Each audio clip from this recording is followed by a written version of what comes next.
ada sesuatu yang jahat di rumah itu. Sesuatu yang mengincarnya malam itu. Johnny kembali mengalami mimpi buruk. Kali ini, kuntilanak itu tidak hanya memanggil namanya, tetapi juga menyentuhnya. Jari-jari dinginnya menyentuh kulit Johnny, membuatnya merinding ketakutan.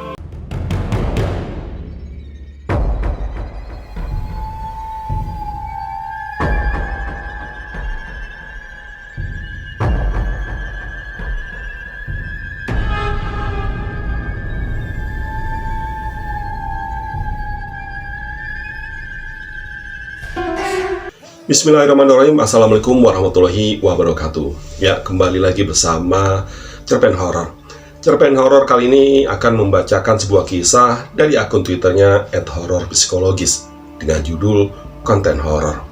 Buat teman-teman yang ingin membaca kisahnya, nanti teman-teman bisa mengunjungi linknya yang akan kami cantumkan di kolom deskripsi.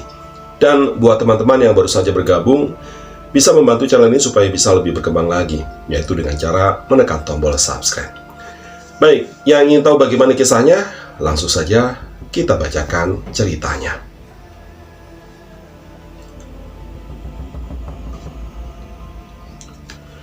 Aldo, Johnny, dan Mail, trio sahabat yang dikenal dengan konten prank horor dan petualangan di tempat-tempat angker di channel YouTube-nya, tengah merayakan kesuksesan terbaru mereka.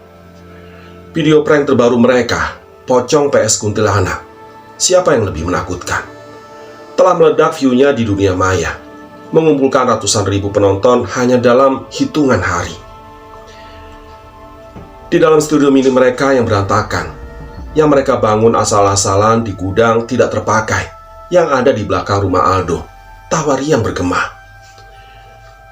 Aldo, si otak kreatif di balik ide-ide prank mereka, sedang membayangkan besarnya penghasilan uang dari gajian AdSense YouTube di bulan depan. Karena video prank terbaru mereka, di mana Johnny menyamar menjadi kuntilanak pucat dengan rambut panjang aut-autan, dan Aldo menjadi pocong berlumuran darah palsu, telah mencapai ratusan ribu penonton dalam waktu singkat. Johnny dengan wajah khasnya yang penuh senyum sedang asik memainkan ponselnya, membalas komentar-komentar dari para penggemar mereka. Sementara Mail, si kameramen handal, sibuk memeriksa peralatan mereka, memastikan semuanya siap untuk petualangan horor berikutnya. Wah, kita benar-benar keren ya, seru Mail, sambil mengangkat botol minuman bersoda sebagai bentuk perayaannya. Iya, siapa sangka menakut-nakuti orang bisa menghasilkan uang sebanyak ini, tambah Johnny. Matanya berbinar membayangkan besarnya penghasilan yang akan didapat. Namun, di balik tawarian mereka, ada sesuatu yang mulai mengganggu Aldo. Saat ia sedang mengedit video prank terbaru, ia merasa ada yang mengawasinya dari sudut ruangan. Ia menoleh tetapi tidak melihat apapun. Perasaan itu terus menghantuinya, tetapi ia berusaha mengabaikannya, menganggapnya sebagai kelelahan semata. Malam itu, setelah Johnny dan Mail pulang, Aldo memutuskan untuk menyelesaikan editing video prank terbaru mereka. Sambil duduk di depan komputer, ia mulai merasakan hawa dingin yang aneh di sekitarnya. Ia melirik ke arah jendela, melihat bayangan samar-samar yang bergerak di balik tirai. Jantungnya berdetak lebih cepat. Aldo memberanikan diri untuk mendekati jendela. Ia membuka tirai, tetapi tidak melihat apa-apa di luar. Hanya ada kegelapan malam yang pekat. Ia menghela napas lega, berusaha meyakinkan diri bahwa itu hanya imajinasinya saja. Namun saat ia kembali ke meja komputer dan mulai melakukan aktivitas editing video, ia melihat bayangan sosok aneh di layar monitor, memantulkan situasi di belakangnya, membuatnya merinding. Ia pun menoleh, dan terlihat di pojok ruangan sosok putih samar-samar yang berdiri diam mengawasi. Sosok itu tampak seperti pocong yang sering mereka perankan, tetapi dengan aura yang lebih menyeramkan. Kain putih yang dikenakan tampak lusuh kecoklatan, seperti bekas tanah liat. Aldo terpaku di tempat, tubuhnya gemetar. Ia berusaha mengedipkan mata, berharap sosok itu akan menghilang. Tapi sosok itu tetap ada, menatapnya dengan mata kosong yang menakutkan. Aldo menjerit dan melompat dari kursi.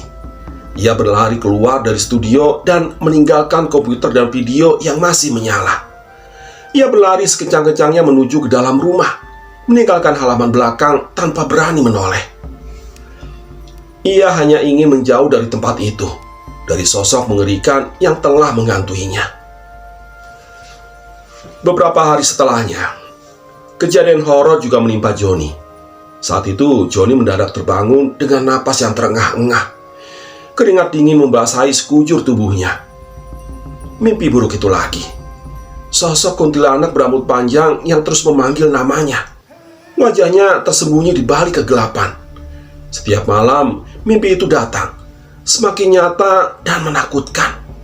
Ia melirik jam di dinding di kamarnya, pukul 3 pagi. Waktu di mana kegelapan terasa paling pekat, dan bayangan-bayangan ketakutan merayap keluar dari sudut-sudut yang tersembunyi. Johnny mengusap wajahnya, berusaha menghilangkan sisa-sisa mimpi buruk itu. Pagi harinya, Johnny berusaha bersikap seperti biasa saat bertemu Aldo dan Mail di studio mereka. Namun, lingkaran hitam di bawah matanya dan wajahnya yang pucat tidak bisa menyembunyikan kelelahannya. "Loh, kamu kok kelihatannya seperti habis melihat hantu beneran, John?" Ledek Mail sambil menyeruput kopi paginya. Johnny hanya tersenyum lemah. Ia tidak ingin menceritakan mimpi buruknya pada mereka.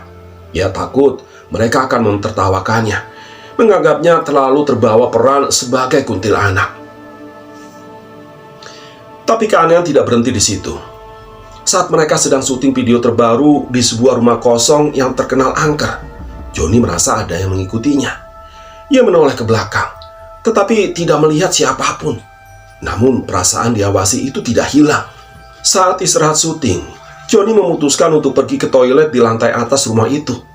Toilet itu gelap dan lembab, dengan bau apek yang menyengat. Johnny menyalakan senter ponselnya, menerangi ruangan yang remang-remang. Saat ia sedang mencuci tangan, ia melihat bayangan samar-samar di cermin. Bayangan itu nampak seperti seorang wanita berambut panjang, tetapi wajahnya tidak jelas. Johnny menoleh, tetapi tidak melihat siapapun di belakangnya. Ia kembali menatap cermin, dan kali ini bayangan itu semakin jelas. Wajah wanita itu muncul dari kegelapan, pucat dan mengerikan. Matanya yang hitam pekat menatap Johnny dengan tatapan kosong yang menusuk jiwa. Johnny menjerit dan berlari keluar dari toilet, meninggalkan senternya yang jatuh ke lantai. Ia berlari menuruni tangga dan jantungnya berdebar-debar seperti hendak meledak. Ia menemukan Aldo dan Mail di ruang tamu, sedang asik mengobrol. Johnny kemudian menceritakan pengalamannya di toilet, tetapi mereka hanya tertawa. "Mungkin kamu terlalu banyak nonton film horor, John," kata Aldo sambil menepuk pundak Johnny. Johnny tidak bisa menjelaskan apa yang ia lihat di cermin. Ia tahu itu bukan hanya imajinasinya. Ada sesuatu yang jahat di rumah itu, sesuatu yang mengincarnya. Malam itu, Johnny kembali mengalami mimpi buruk. Kali ini, kuntilanak itu tidak hanya memanggil namanya, tetapi juga menyentuhnya. Jari-jari dinginnya menyentuh kulit Johnny, membuatnya merinding ketakutan. Johnny terbangun dengan jeritan. Tubuhnya gemetar hebat. Ia menyalakan lampu kamarnya, berusaha mengusir kegelapan yang terasa semakin mencekam. Ia tidak bisa tidur lagi malam itu. Ia hanya bisa duduk di tempat tidur, memeluk bantalnya erat-erat, berharap pagi segera datang. Kejadian-kejadian aneh terus berlanjut, semakin intens dan mengganggu. Kali ini Mail menjadi sasaran teror tak kasat mata. Suatu malam, mereka menginap di rumah Aldo untuk menyelesaikan editing video. Sekalian menemani Aldo karena di rumah sendirian. Kedua orang tua Aldo pergi urusan keluarga di luar kota selama 3 hari. Saat itu, Mail merasa perutnya bergejolak. Ia kemudian bergegas menuju toilet yang ada di ujung lorong dekat studio mini mereka. Cahaya remang-remang dari lampu tidur menjadi satu-satunya penerangan. Saat Mail sedang berkutat dengan urusan perutnya, suara gemericik air dari shower itu tiba-tiba terdengar. Ia menoleh. Jantungnya berdegup kencang. Tirai shower yang awalnya tertutup kini terbuka sedikit, memperlihatkan siluet samar-samar sosok wanita di baliknya. Mail berusaha menenangkan diri, meyakinkan dirinya bahwa itu hanya bayangan tirai yang tertiup angin. Namun, saat ia kembali fokus pada urusannya, suara gemericik air kembali terdengar. Kali ini lebih keras dan disertai dengan suara tawa cekikikan yang mengerikan. Tirai shower terbuka lebar, memperlihatkan sosok kuntilanak pucat dengan rambut panjang yang menutupi wajahnya. Sosok itu berdiri di bawah pancuran air. Tubuhnya basah kuyup, menatap Mail dengan mata kosong yang sangat menakutkan. Mail menjerit sekuat tenaga, melompat dari kloset dan berlari-lari keluar dari toilet tanpa sempat membersihkan diri. Ia berlari menuju ke studio mini di mana Aldo dan Johnny berada, menggedor pintu dengan panik. Aldo dan Johnny tampak kaget, terkejut melihat Mail yang pucat pasi dengan gemetaran. Mail kemudian menceritakan apa yang baru saja ia alami di toilet. Suaranya terbata-bata karena ketakutan. Aldo dan Johnny saling berpandangan. Wajah mereka dipenuhi dengan campuran rasa takut dan khawatir. Mereka memutuskan untuk memeriksa toilet bersama-sama, meskipun rasa takut menyelimuti mereka. Saat mereka memasuki toilet, tidak ada tanda-tanda keberadaan kuntilanak. Tirai shower tertutup rapat. Pancuran air tidak juga menyala, dan tidak ada suara tawa cekikikan yang terdengar. Namun, hawa dingin yang menusuk tulang masih terasa di ruangan itu. Mereka bertiga memutuskan untuk menghentikan proses editing video dan masuk ke dalam rumah, ke kamar Aldo. Tapi mereka tidak bisa tidur lagi malam itu.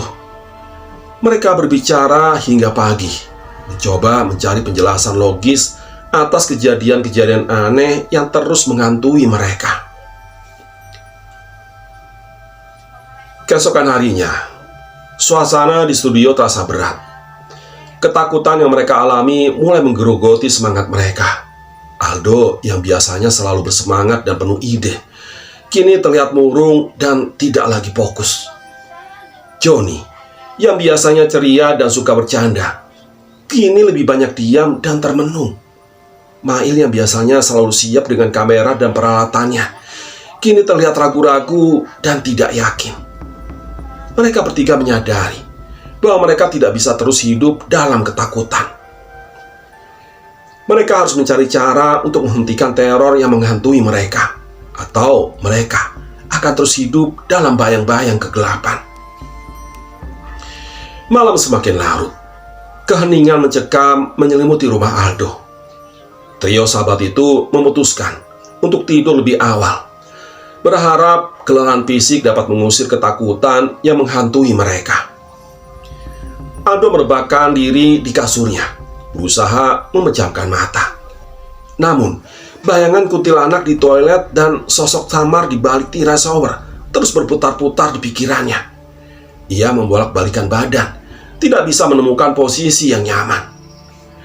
Tiba-tiba, ia merasakan hawa dingin yang menusuk tulang di sampingnya. Ia membuka mata dan melihat sosok pocong berbaring di samping ia tidur. Mata pocong itu merah menyala, menatap Aldo dengan tatapan penuh kebencian.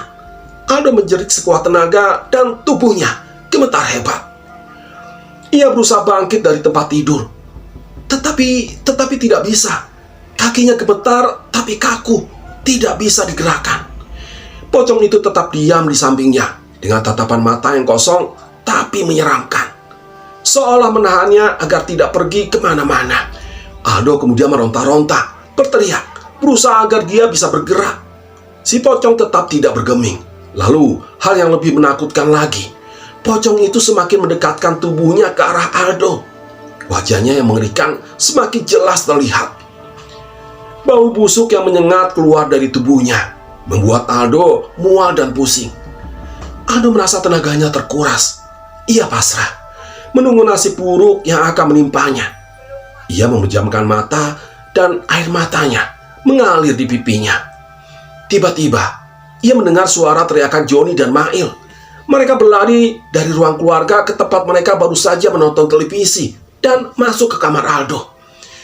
Menyalakan lampu dan melihat sosok pocong itu bergerak perlahan seperti ulat, mendekat ke arah Aldo di atas tempat tidur yang sama. Johnny dan Mail sangat kaget. Spontan mereka ketakutan dan lari tunggang langgang keluar kamar lagi. Meskipun akhirnya, setelah beberapa langkah dan sudah bisa menguasai kekagetannya, mereka berdua memberanikan diri masuk ke kamar Aldo lagi. Dan sesampainya di sana, sosok pocong yang ada di samping Aldo sudah tidak terlihat lagi. Menghilang. Entah kemana. Hanya terlihat Aldo yang meringkuk ketakutan sambil memejamkan matanya. Johnny dan Mail mendekatinya dan menepuk tubuhnya pelan. Aldo membuka matanya dan aneh, badannya sudah bisa digerakkan lagi. Ia bangkit dari berbaringnya dan terduduk lemas di tepi tempat tidur. Napasnya terengah-engah. Johnny dan Mail memeluk erat berusaha menenangkannya. "Do, sudah ya Do, sudah. Semuanya sudah berakhir," kata Johnny. Aldo mengangguk pelan. Tetapi ia tahu bahwa semuanya belum berakhir. Ia tahu bahwa pocong itu pasti akan kembali lagi. Di malam berikutnya, saat mereka bertiga sedang berkumpul di ruang tamu rumah Aldo, lampu tiba-tiba padam. Kegelapan pekat menyelimuti ruangan, hanya diterangi oleh cahaya bulan yang samar-samar masuk melalui celah jendela. Tiba-tiba, suara langkah kaki terdengar dari arah dapur.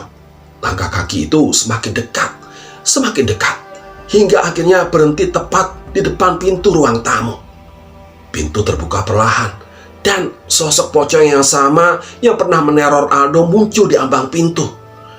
Di belakangnya, sosok kuntilanak pucat dengan rambut panjang aut-autan juga muncul.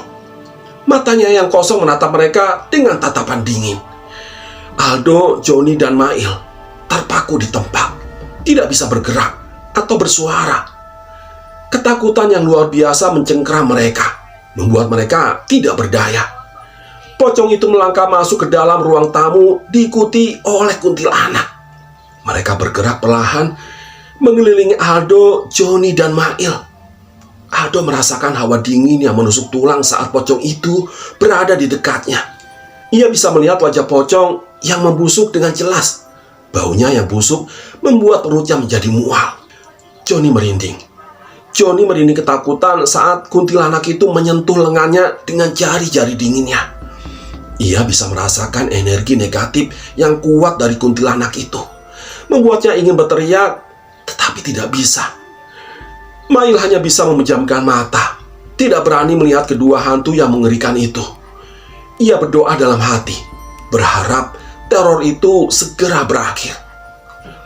Tiba-tiba, pocong itu berhenti di depan Aldo. Aldo memejamkan mata, pasrah menerima nasibnya. Tidak terjadi apa-apa. Sampai akhirnya Aldo membuka mata dan melihat pocong itu menghilang begitu saja. Diikuti juga oleh kuntilanak. Ruangan kembali sunyi. Hanya ada kegelapan dan keheningan yang mencekam. Aldo, Johnny, dan Mail saling berpelukan gemetar ketakutan. Mereka bertiga kompak terdiam. Satu hal yang sama berkecamuk dalam pikiran mereka. Apakah semua teror horor ini akan berakhir?